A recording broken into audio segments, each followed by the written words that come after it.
Welcome to Hypnosis Today, the nation's first web TV talk show that explores the fascinating world of hypnotherapy. Hello, my name is Maureen Pisani and I will be your host, covering a wide variety of subjects to help you understand the subconscious mind and how hypnosis is being used today to help people achieve success, happiness, and prosperity. It is my pleasure today to introduce you to Ron, who has been using hypnosis to stop biting his fingernails and his knuckles. So tell us, Ron, how did this come about? Well, I can remember back in second grade, I was about 8 years old, and I used to be stressed over my math problems. And at the time, we would use these really thick black ebony pencils to do the work. And I can remember I used to chew on them. I'd literally be eating my pencil from one end and sharpening it from the other, and at the end, I'd have, the middle left. And my mouth, of course, would become all black from the ebony, the lead. And I can remember my teachers yelling at me, telling me to stop it, I'm going to get poisoned and all of that. Of course. And somehow that segued into me biting 3 knuckles of my right hand. And for 40 years, it's a habit that I have not been able to stop. I've tried putting gloves on, socks, lotions, bad tasting things, not washing the hand. It was definitely a subconscious reaction because for a while I worked for the airlines and was really stressed out. And I used to actually chew on them in my sleep.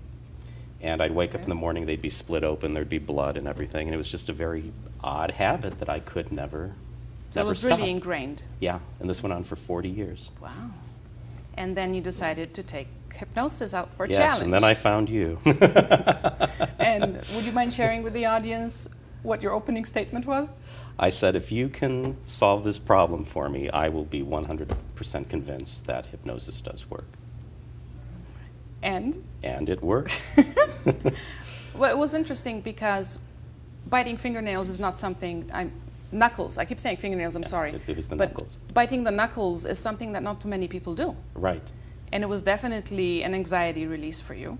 absolutely. And it was something that your mind knew to do 24/7. Yeah, So it was interesting because I actually did attempt several routes of solving the issue. And do you remember what we did? not really, because the time it worked, I think I'd seen you 2 times. This is maybe the 3rd time we were doing a phone session. Yep. And I was at home in my recliner, and you put me under. And I remember my neighbors were moving out of the apartment next door at the time, and they were carrying this heavy refrigerator down the stairs on a dolly. So there I am in my apartment. I'm out talking to you, and all I can focus on is this thump, thump, thump of this refrigerator going down the stairs. And then it would be quiet for a while, and my cat would jump in my lap and twirl around and go to sleep, and then more noise would start. It would scare the cat away. And the whole time you're talking, and I'm not even thinking of what you're saying, I'm thinking, this is not going to work because, it's not the right time, it's not the right place, and it did. It took. It did. Well, one of the things that I enjoyed with Ron was that every time in hypnosis, he'd follow all the suggestions, he'd have the right reactions, the right idiomotor responses. But then the second I woke him up, the question was always, was I under? Every time, right? Right. And then things started happening. So what we ended up doing was a pattern interrupt, where as the hand was coming up, we switched it to fixing the hair. That's right. I do remember that now. And I think that worked for like 3 days, and then even that stopped. You didn't need to. Very good. And even now, if I take my hand and raise it to my mouth like I want to bite the knuckle, I can't even think of... Not an option. No. Very good. We also worked with Ron on something completely different, which was Dancing. dancing. Not with the stars yet. But it was the routine that was an issue, wasn't it? Yeah, well, I love to swing dance, and I've taken classes for years, but it's one thing to be in a room with an instructor and kind of mimicking what she does on stage while you're, in the gym. But I never had enough confidence to really get out there and just connect the dots and do it all on my own until we started working on it. And I remember you putting me under one time, and you just had me do a complete routine while I was under, and you were telling me my head was bopping, Oh, yeah? and I was smiling, I was dancing away.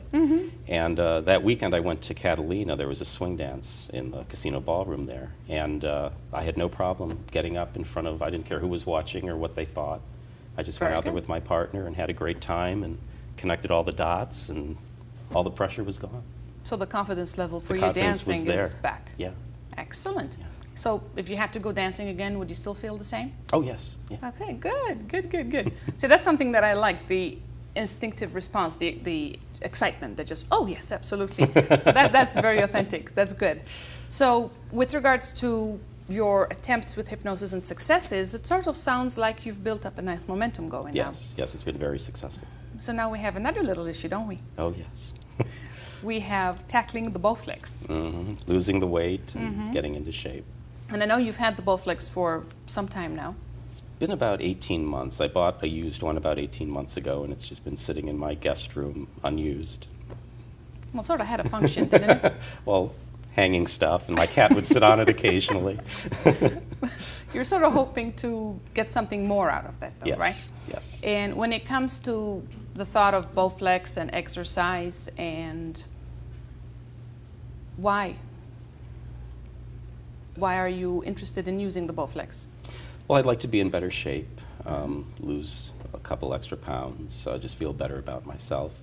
I've lost weight before in the past twice. I did an AIDS bike ride about 10 years ago, and I lost 25 pounds just in training for that. It was several months of Congratulations. training. Okay. But then the minute the ride was done, the bike went away and the weight came back on. Okay. I did another weight loss plan with a nutritionist about 7 years ago and lost about 30 pounds. And, That's impressive. But again, once I was off the plan, it all came back. And I've tried Jenny Craig, and I've never been an athletic person. I've always hated gym class. I was the geek in school who was always picked on, and so just going into a gym just was not me. So not only do we not have the fact that you like exercising, you have negative associations. Yes. And the second you think of exercise, all these things are triggered.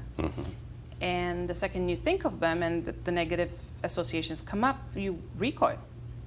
So for right now, the Bowflex and exercise and losing weight is not something that you're looking forward to. Right. Well, that sort of answers why it's still there. One of the things I'd like to mention is, instead of saying the word losing, can you sort of switch it with reducing? Sure. Because if you're losing it, your conscious mind might accept the fact of losing pounds, but your subconscious mind is very possessive. So you lose it and it finds it. Okay. So if we reduce it, your subconscious mind might actually be willing to accept the statement that reduction is okay. And so when it comes to now, why now? You've been thinking about health, you've been thinking about weight loss, you've been thinking about exercises for years. I've been overweight since I was maybe 24. It's always been an issue. I hate buying clothes. I just don't feel good about myself. And I think that the times when I was thinner, there was a marked self-esteem boost there. Okay, so there's also that benefit. Excellent.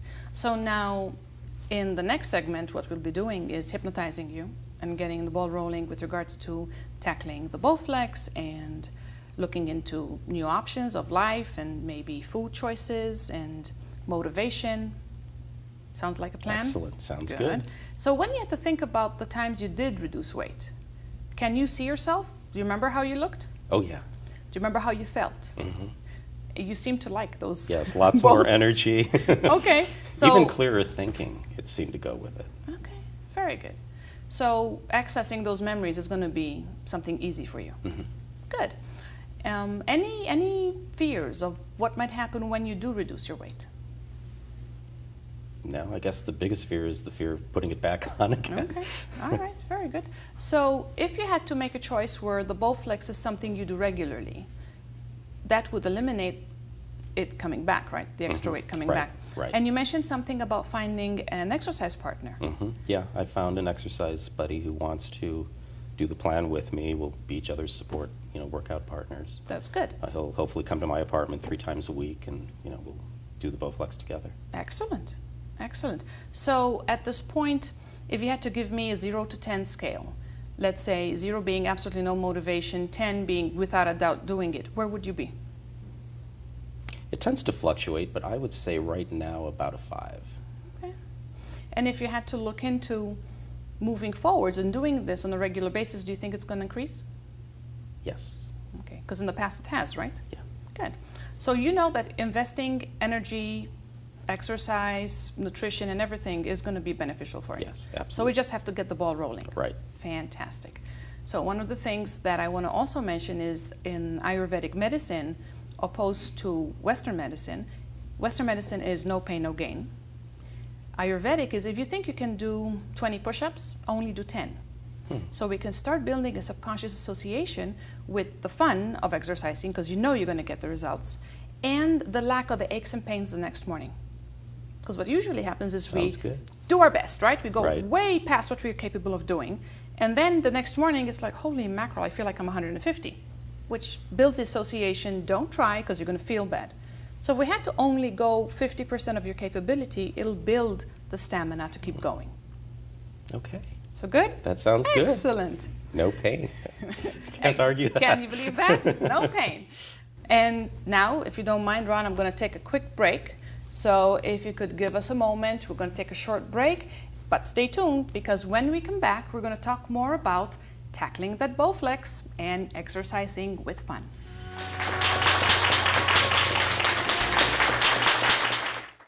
Definitely a subconscious reaction, because for a while I worked for the airlines and was really stressed out, and I used to actually chew on them in my sleep.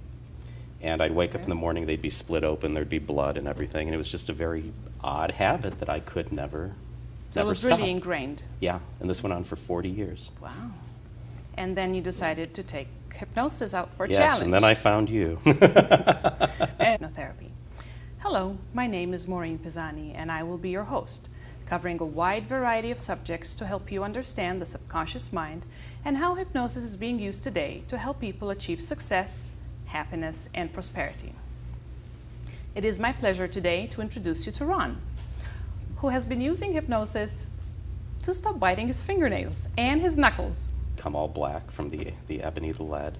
And I can remember my teachers yelling at me, telling me to stop it, you know, I'm going to get poisoned and all of that. Of course. And somehow that segued into me biting 3 knuckles of my right hand. And for 40 years, it's a habit that I have not been able to stop. I've tried putting gloves on, socks, lotions, bad tasting things, not washing the hand. It was definitely